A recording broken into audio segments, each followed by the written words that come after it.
Chapter 11, number 54. As an ice skater begins to spin, his angular speed is 3.04 radians per second. After pulling in his arms, his angular speed increases to 5.24 radians per second. Find the ratio of the skater's final moment of inertia to his initial moment of inertia. So we start with a picture, as always.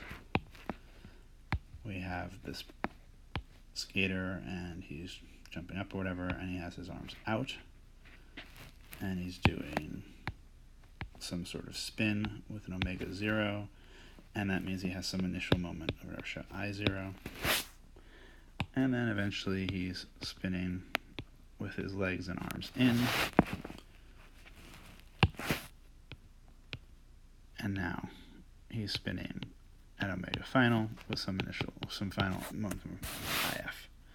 And the key thing being that all of the torques in this problem are internal, the arms are inside the system, and therefore we have that the angular momentum is conserved, that L initial equals L final, but L initial is I0 omega 0, and L final is IF omega F.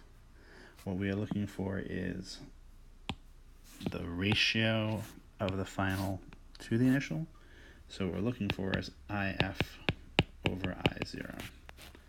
And we get that by saying, well, if we look over here, we get IF over I0. We'll divide it both by I0.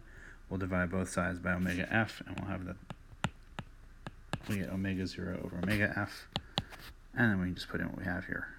So 3.05 radians per second over 5.24 radians per second. So that ratio is 0.580. 580, because we have 3 sig figs. A little bit less than 60%. And that makes sense because we know that I has to go down so that omega can't go up.